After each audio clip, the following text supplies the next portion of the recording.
कहानी की शुरुआत लंदन की एक सुनसान सड़क से होती है। रात का समय था। एक महिला पुलिस अफसर अकेले पेट्रोलिंग कर रही थी। उसे जरा भी अंदाजा नहीं था कि कोई खतरनाक कातिल उसे देख रहा है। अचानक अंधेरे से एक आदमी निकलता है और बिना कुछ कहे उसके सिर में गोली मार देता है। महिला अफसर वहीं गिर जाती है और उसकी मौत हो जाती है। सड़क पर खून फैल जाता है, लेकिन पूरा शहर बिल्कुल शांत रहता है, जैसे कुछ हुआ ही ना हो। उसी रात टॉम अपने घर में था। उसे रोज की तरह नींद नहीं आ रही थी। वह थोड़ी शराब पीने ही वाला था कि उसकी नजर खिड़की से बाहर पड़ी। उसने देखा कि 3 बदमाश गली के कोने में खड़ी एक कार चुराने की कोशिश कर रहे हैं। नींद न आने और गुस्से की वजह से टॉम चिढ़ा हुआ था। वह एक डंडा उठाता है और नीचे जाकर उन्हें सबक सिखाने निकल पड़ता है। असल में टॉम खुद एक पुलिस अफसर था। वह हमेशा इंसाफ के साथ खड़ा रहता था, लेकिन उसका स्वभाव बहुत गुस्से वाला था। वह बातों से कम और हाथों से ज्यादा काम लेता था। उसने चेतावनी देने के लिए एक बदमाश की टांग पर डंडा मार दिया। तभी दूसरे बदमाश ने चाकू निकाल लिया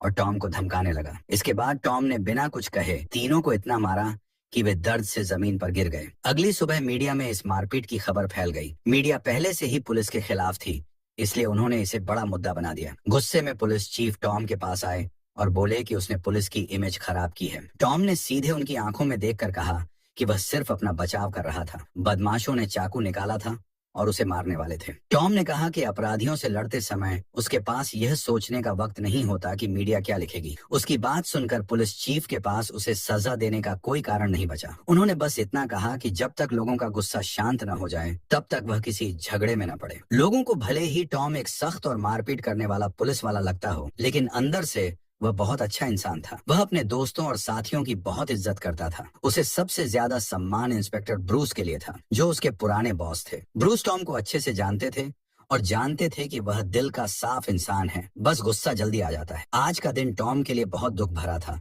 क्योंकि वह ब्रूस की पत्नी के अंतिम संस्कार में गया था। संस्कार के बाद टॉम अपने दोस्त ब्रूस को संभालने के लिए उसे बाहर ले गया और उसके साथ थोड़ी शराब पी, ताकि उसका दुख थोड़ा कम हो सके। जब टॉम थका हुआ घर लौटा और आराम करने की सोच रहा था, तभी उसे पुलिस डिपार्टमेंट से मैसेज मिला। उसे तुरंत उस जगह पर बुलाया गया जहां एक महिला पुलिस अफसर की हत्या हुई थी। जब टॉम वहां पहुंचा तो हालात देखकर उसका दिल बैठ गया। तेज बारिश की वजह से ज्यादातर सबूत मिट चुके थे, लेकिन किस्मत से टॉम को वहां एक गवाह मिल गया जो उस वक्त वहां मौजूद था।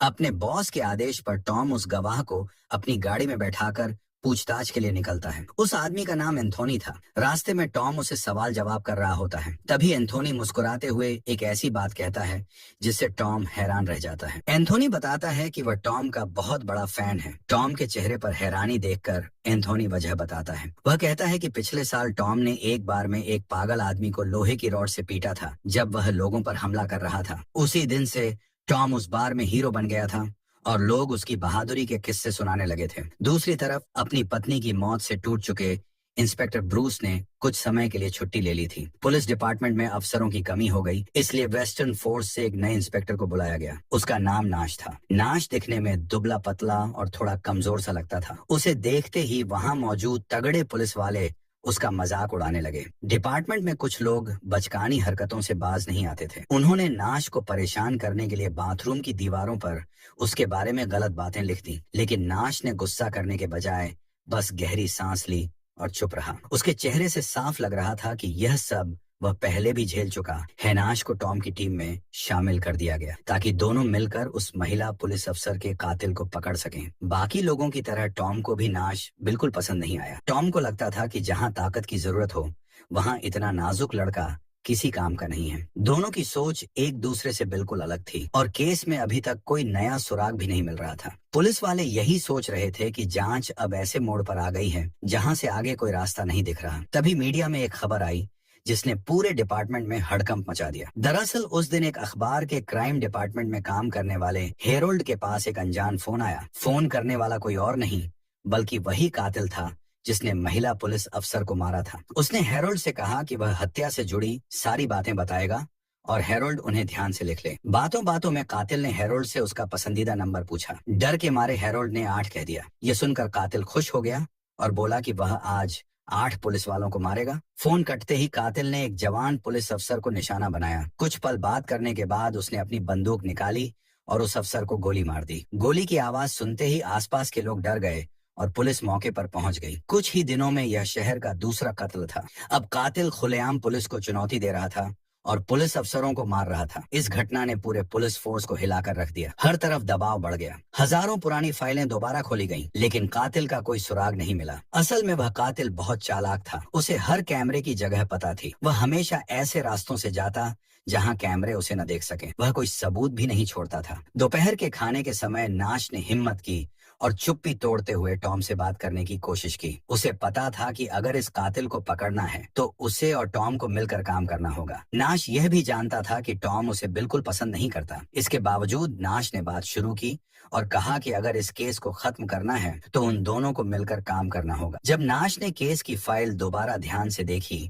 तो उसे एक अहम बात पता चली। हत्या में इस्तेमाल की गई बंदूक वारदात वाली जगह के पास ही फेंक दी गई थी। नाश ने यह बात टॉम को बताई। टॉम बिना समय गंवाए सीधे एक गन डीलर के पास पहुंचा ताकि पता लगा सके कि वह बंदूक किसने खरीदी थी। लेकिन गन डीलर ने साफ कह दिया कि उसे इस बारे में कुछ भी नहीं पता। अब टॉम के पास कोई सीधा रास्ता नहीं बचा था। तब उसने अंडरवर्ल्ड में खबरें बेचने वाले अपने पुराने संपर्कों की मदद लेने का फैसला किया। उसने अपने एक मुखबिर नेहर से मिलने का प्लान बनाया और उससे पूछा कि क्या वह इस पुलिस किलर के बारे में कुछ जानता है। नेहर ने घमंड से कहा कि वह जानता है कि कातिल कौन है, लेकिन बदले में उसने पैसे मांगे क्योंकि वह हर जानकारी के लिए पैसे लेता था। नेहर शायद भूल गया था कि इस बार उसका सामना टॉम से है। टॉम कोई सीधा सादा अफसर नहीं था। उसने नेहर का हाथ इतनी जोर से मरोड़ा कि वह दर्द से चिल्ला उठा। डरते हुए नेहर ने सच बता दिया। उसने कहा कि एक सिर फिरा लड़का है जो एक जिम में रहता है। उसने एक वीडियो बनाई थी जिसमें वह एक पुलिस डॉग को तड़पा रहा था और बाद में उसे जिंदा जला दिया था। उसने यह वीडियो सोशल मीडिया पर डालकर कहा था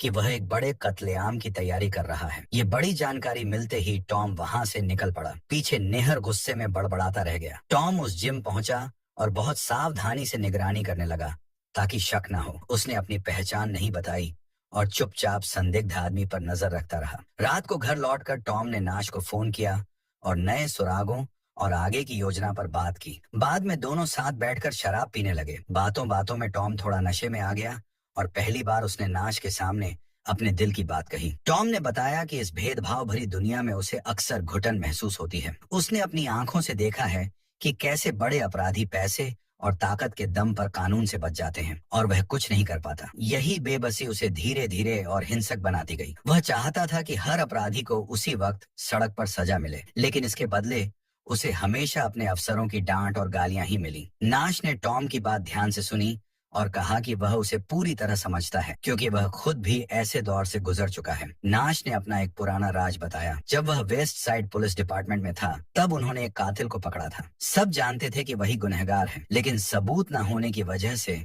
कानून उसे छोड़ने वाला था। नाश को इतना गुस्सा आया कि उसने वहीं एक बेसबॉल बैट उठाई और उस कातिल को मार डाला। नाश को लगा था कि उसे नौकरी से निकाल दिया जाएगा, लेकिन सजा देने के बजाय डिपार्टमेंट ने उसे ईस्ट साइड भेज दिया जहां उसकी मुलाकात टॉम से हुई। यह कहानी सुनकर टॉम हैरान रह गया। वह नाश को कमजोर और नाजुक समझता था, लेकिन वह तो उससे भी ज्यादा खतरनाक निकला। टॉम के दिल में नाश के लिए इज्जत पैदा हो गई और उसकी नफरत खत्म हो गई। मन का बोझ हल्का हुआ और उस रात टॉम चैन की नींद सोया। अगली सुबह दोनों ने जिम के आसपास रहने वाले लोगों से पूछताछ शुरू की। उन्हें एक संदिग्ध आदमी के बारे में पता चला जिसका नाम बेरी था। बेरी दिमागी तौर पर थोड़ा अस्थिर था, लेकिन बहुत चालाक भी था। जब नाश ने उसके दरवाजे पर दस्तक दी तो बेरी अजीब सी मुस्कान के साथ बाहर आया। नाश ने उसे सर्च वारंट दिखाया और घर की तलाशी शुरू की। तलाशी के दौरान नाश को एक अजीब सा जार दिखा। बेरी ने गर्व से बताया कि उस जार में एक मशहूर पॉप स्टार की चेन है जिसे उसने बड़ी मुश्किल से नीलामी में जीता था। जब उससे पूछा गया कि वह जानवरों को क्यों सताता है तो वह हंसते हुए बोला कि वह तो बस मजाक कर रहा था और असल में उसे जानवरों से बहुत प्यार है। फिर टॉम ने गुस्से में उससे पूछा कि पुलिस के बारे में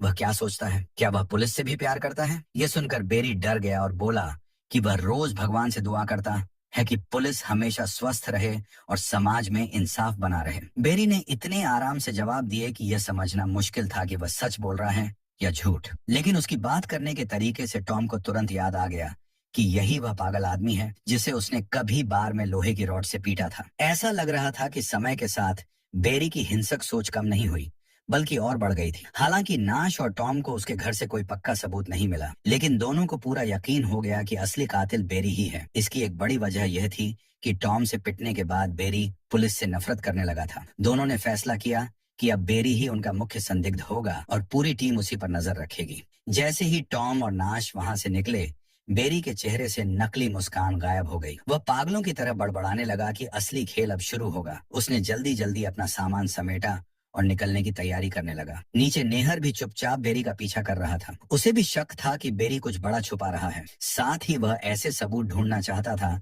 जिन्हें बेचकर वह पैसे कमा सके। बेरी गाड़ी लेकर एक पार्किंग में पहुंचा। उसने अपना सारा सामान गाड़ी की डिक्की में छुपाया और वहां से एक साइकिल लेकर निकल गया। अब उसने इंस्पेक्टर ब्रूस को निशाना बनाना शुरू कर दिया था। उसे पता था कि पत्नी की मौत के बाद ब्रूस अकेला रहता है और अक्सर शराब खरीदने बाहर जाता है। बेरी ने ब्रूस को अपना अगला शिकार बना लिया और उसका पीछा करते करते उसके घर तक पहुंच गया। अंदर जाने से पहले उसने बड़ी चालाकी से सीसीटीवी कैमरा तोड़ दिया। उसने देखा कि लिफ्ट 16वीं मंजिल पर रुकी हुई है। इससे उसे समझ आ गया कि ब्रूस वहीं रहता है। बेरी दरवाजे पर पहुंचा और खुद को इंटरनेट बिल कलेक्टर बताया। जैसे ही ब्रूस ने दरवाजा खोला, बेरी ने बंदूक निकाल ली और उसे काबू में कर लिया। ब्रूस ने मुकाबला करने की कोशिश की, लेकिन उम्र और कमजोरी की वजह से वह ज्यादा देर टिक नहीं पाया। बेरी ने उसे बेरहमी से मारा और ब्रूस की वहीं मौत हो गई। एक और पुलिस अफसर को मारने के बाद भी बेरी के चेहरे पर डर नहीं था। वह और ज्यादा शांत और निश्चिंत लग रहा था। उसका दिमाग बिल्कुल ठंडा था। ब्रूस को मारने के बाद वह भागा नहीं,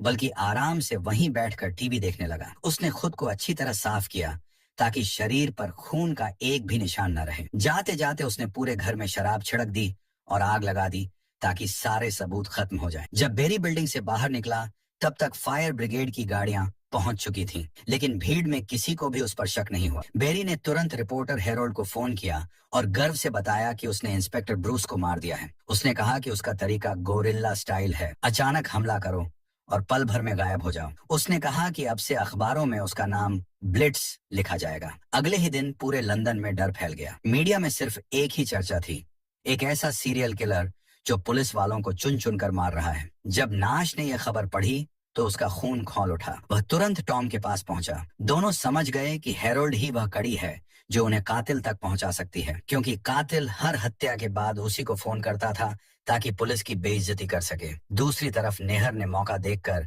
बेरी की गाड़ी का दरवाजा खोला। वह पेशेवर चोर था, इसलिए उसने आसानी से डिक्की खोल ली। अंदर उसे एक बंदूक और पुलिस की टोपी मिली। अब नेहर का शक पक्का यकीन में बदल गया कि बेरी ही ब्लिट्स है। पहले उसने सोचा कि यह जानकारी टॉम को दे दे, लेकिन पिछली बार टॉम ने उसे पैसे नहीं दिए थे और उल्टा पीटा था। इसलिए नेहर ने फैसला किया कि वह यह राज मीडिया को बेचेगा। उसने हेरोल्ड को फोन किया और कहा कि उसके पास ब्लिट्स से जुड़े सारे सबूत हैं, लेकिन बदले में उसे 500 यूरो चाहिए। हेरोल्ड, जिसे ऐसी खबरों से पहले ही प्रमोशन मिल चुका था, फायदे के बारे में सोचने लगा। उसे लगा कि अगर वह कातिल को पकड़वाएगा तो उसका नाम और बड़ा हो जाएगा। उसने तुरंत हाँ कर दी और नेहर को मिलने की जगह बता दी। नेहर और हेरोल्ड दोनों को लग रहा था कि उनकी किस्मत खुल गई है। गाड़ी की डिक्की में उन्होंने इतने सबूत देख लिए थे कि उन्हें पूरा भरोसा था यह खबर छपते ही वे रातों रात हीरो बन जाएंगे। लेकिन उन्हें यह नहीं पता था कि बेरी एक अंधेरे कोने में खड़ा होकर ये सब देख रहा है। नेहर और हेरोल्ड ने एक पब में मिलने का फैसला किया। हेरोल्ड ने पैसों से भरा लिफाफा नेहर के हाथ में दिया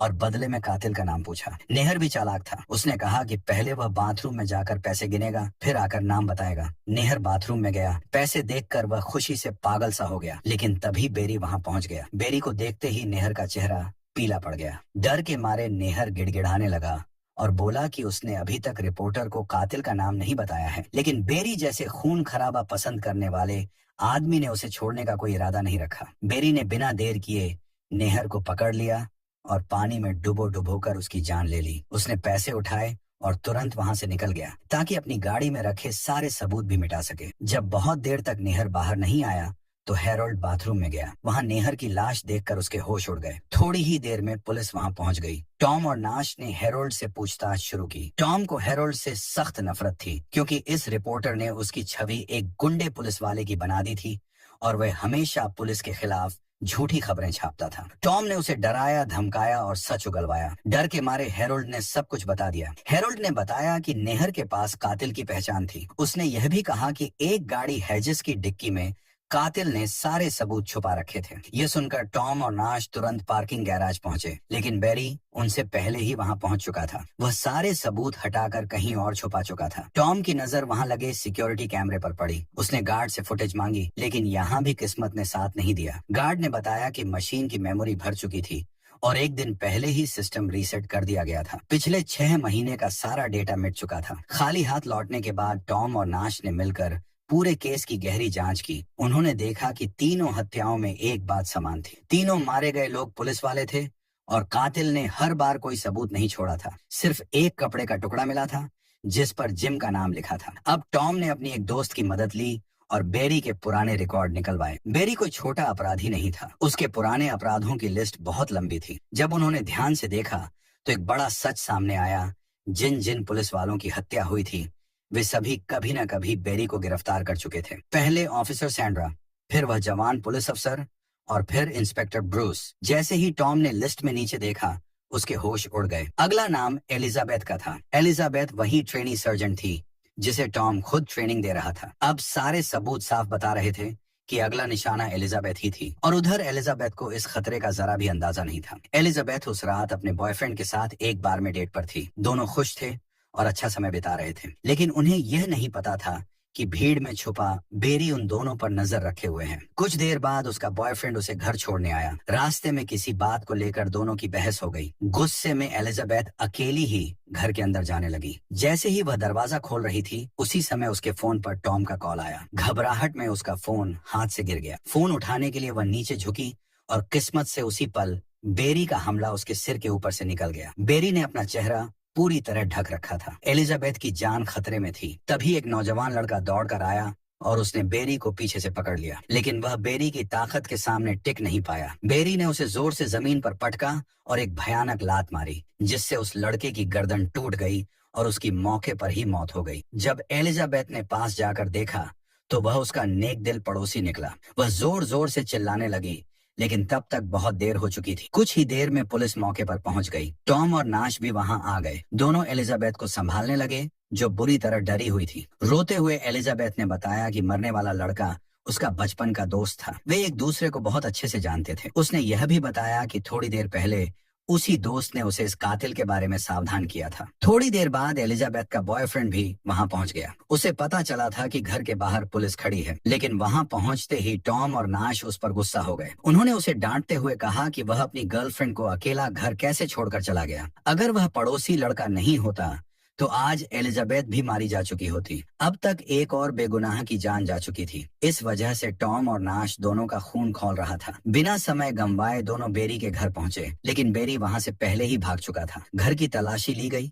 लेकिन उसने हर सबूत मिटा दिया था। उधर बेरी ने नेहर से छीने हुए 500 यूरो लेकर आराम से एक होटल में ठहर लिया था और मजे कर रहा था। हालात अब काबू से बाहर जा रहे थे, इसलिए पुलिस डिपार्टमेंट ने बेरी के खिलाफ गिरफ्तारी वारंट जारी कर दिया। वारंट पर उसकी तस्वीर देखकर एक टैक्सी ड्राइवर ने उसे पहचान लिया। उसने पुलिस को बताया कि उसने पिछली रात बेरी को एक होटल में छोड़ा था। यह खबर मिलते ही टॉम ने बिना देरी किए अपनी टीम तैयार की और सबके साथ होटल पहुंचकर उसे चारों तरफ से घेर लिया। जैसे ही पुलिस ने बेरी के कमरे का दरवाजा तोड़ा, बेरी खिड़की से कूदकर भाग निकला। टॉम ने भी बिना सोचे उसके पीछे छलांग लगा दी। बेरी गलियों में तेजी से भाग रहा था और टॉम उसका पीछा कर रहा था। भागते समय बेरी एक कार से टकरा भी गया, लेकिन फिर भी नहीं रुका। जब आगे कोई रास्ता नहीं बचा तो वह एक पुल से सीधे हाईवे पर कूद गया। अब हाईवे पर जानलेवा पीछा शुरू हो गया। आगे बेरी और उसके पीछे टॉम, दोनों एक तरफा हाईवे पर दौड़ती गाड़ियों के बीच से निकल रहे थे। उधर नाश को भी उनकी लोकेशन मिल चुकी थी और वह पुलिस गाड़ी से उनका पीछा कर रहा था। नाश जानता था कि किसी भी हाल में बेरी को टॉम से पहले पकड़ना होगा, क्योंकि अगर टॉम बेरी तक पहुंच गया तो वह उसे जिंदा नहीं छोड़ेगा। टॉम से बचने के लिए बेरी एक ट्रेन स्टेशन में घुस गया और ट्रेन के डिब्बे के नीचे छुप गया। उसे लगा कि वह बच गया है और शायद टॉम जा चुका होगा, लेकिन जैसे ही वह बाहर निकला सामने टॉम खड़ा था। टॉम को देखकर लग रहा था कि वह बेरी को जान से मार देगा, लेकिन बेरी के चेहरे पर एक गंदी मुस्कान थी। वह जानता था कि बाकी पुलिस भी पहुंच रही है और अगर टॉम ने उसे छुआ तो मीडिया में पुलिस की बदनामी होगी और टॉम की नौकरी भी जा सकती है। तभी नाश बीच में आ गया और उसने टॉम को रोक लिया ताकि वह कोई गलत कदम न उठाए। आखिरकार बेरी को गिरफ्तार कर लिया गया, लेकिन पुलिस चीफ ने साफ कहा कि बेरी के खिलाफ अभी कोई पक्का सबूत नहीं है। असल में बेरी बहुत ही चालाक और शातिर अपराधी था। बेरी ने तुरंत अपने वकील की मांग कर दी। उसने धमकी दी कि अगर 48 घंटे के अंदर उसके खिलाफ कोई सबूत नहीं मिला तो पुलिस को उसे छोड़ना पड़ेगा। उसने माना कि वह कार उसी की है, लेकिन झूठ बोला कि वह कार पिछले 6 महीनों से खड़ी थी और कोई उसे चला ही नहीं सकता था। बेरी को पूरा भरोसा था कि सीसीटीवी फुटेज मिट चुकी है, इसलिए वह बिल्कुल निडर था। टॉम और नाश गुस्से में बाहर आ गए। उन्हें लग रहा था कि एक और कातिल कानून को चकमा देकर बच जाएगा। तभी नाश ने टॉम से कहा कि अब चाहे कुछ भी हो जाए, वे इस शैतान को छोड़ने वाले नहीं हैं। अगले दिन टॉम अकेले बेरी के डिटेंशन रूम में गया। उसने बेरी की आंखों में देखकर उसे डरपोक जानवर कहा। टॉम ने उसे याद दिलाया कि कैसे उसने उसे बार में कुत्ते की तरह पीटा था, और उसी दिन से वह पुलिस से नफरत करने लगा। टॉम ने ताना मारते हुए कहा कि बेरी एक कायर है जो सिर्फ औरतों, बूढ़ों और कमजोर लोगों पर ही हमला करता है। टॉम की बातें सुनकर बेरी का गुस्सा बढ़ता चला गया। उसका चेहरा लाल हो गया और उसने मन ही मन तय कर लिया कि वह टॉम से बदला जरूर लेगा। टॉम ने उसकी आंखों में देख लिया था कि अब वह खुद उसका अगला निशाना है। टॉम हल्की सी मुस्कान के साथ वहां से चला गया। 48 घंटे पूरे हो गए और कानून के दबाव में पुलिस को बेरी को छोड़ना पड़ा। पुलिस स्टेशन के बाहर मीडिया ने उसे किसी बड़े स्टार की तरह घेर लिया। बेरी को लोगों की नजरों में रहना और मशहूर होना बहुत पसंद था, लेकिन उसे नहीं पता था कि टॉम और नाश बाहर उसी का इंतजार कर रहे हैं। इंस्पेक्टर ब्रूस के अंतिम संस्कार वाले दिन बेरी ने एक और चाल चली। उसने पहले से चुराई हुई पुलिस की वर्दी पहन ली और एक जवान पुलिस अफसर बनकर दूर से टॉम पर नजर रखने लगा। जैसे ही टॉम वहां से निकला, बेरी उसके पीछे लग गया। उसके दिमाग में सिर्फ टॉम को मारने का ख्याल था। यह सोचकर उसके चेहरे पर खौफनाक मुस्कान आ गई। टॉम अपनी कार लेकर एक पार्किंग गैराज की छत पर पहुंचा। मौका मिलते ही बेरी ने बंदूक निकाली और पीछे से टॉम पर निशाना साध लिया। वह गालियां देने लगा और बदला लेने की बातें करने लगा, लेकिन जैसे ही सामने वाला आदमी मुड़ा, बेरी के होश उड़ गए। वह टॉम नहीं था, बल्कि टॉम के कपड़ों में नाश था। उसी पल पीछे से असली टॉम आ गया। टॉम ने लोहे की रॉड उठाई और बेरी के सिर पर जोर से मार दी। उसके अंदर जमा हुआ गुस्सा, दोस्त की मौत का दर्द और सारी बेइज्जती एक साथ फूट पड़ी। टॉम ने बेरी को इतना मारा कि वह खून की उल्टियां करने लगा। फिर भी बेरी हंसता रहा और बोला कि तुम दोनों पुलिस वाले मेरा कुछ नहीं बिगाड़ सकते। जेल से बाहर निकलते ही मैं तुम्हारी शिकायत करूंगा और तुम दोनों को जेल भिजवा दूंगा। बेरी को लग रहा था कि नाश भी एक सीधा साधा और ईमानदार पुलिस अफसर है, लेकिन इस बार वह गलत था। नाश ने वही बंदूक निकाली जिससे बेरी ने लोगों की हत्या की थी, और वह बंदूक टॉम के हाथ में थमा दी। बेरी चिल्लाते हुए कहने लगा कि पुलिस उसका कुछ नहीं कर सकती। तब टॉम ने उसे समझाया कि अगर वह मारा गया तो दुनिया यही मानेगी कि उस सीरियल किलर ने एक और पुलिस वाले को मार दिया और फिर भागते वक्त खुद मारा गया। इतना कहकर टॉम ने गोली चला दी। वहीं पर बेरी की कहानी खत्म हो गई। उसे उसी तरह की मौत मिली जैसी मौत वह दूसरों को देता था। अब तक केस फाइल बंद कर दी गई क्योंकि कागजों में कातिल कभी मिला ही नहीं। टॉम ने बेरी को उसी के तरीके से खत्म करके लंदन की सड़कों पर अपना डर और अपना इंसाफ दोनों कायम रखा। सबको लगा कि कानून जीत गया, लेकिन टॉम जानता था कि कभी कभी असली इंसाफ डंडे और गोली से ही होता है। लेकिन लंदन वाला टॉम तो सिर्फ एक झलक था। क्या आपने कभी सोचा है कि अगर एक पुलिस वाला ही पूरे सिस्टम के लिए सबसे बड़ा खतरा बन जाए तो क्या होगा? यह है लॉस एंजलिस का सबसे खतरनाक पुलिस ऑफिसर टॉम। उसका काम करने का तरीका इतना सख्त और खतरनाक है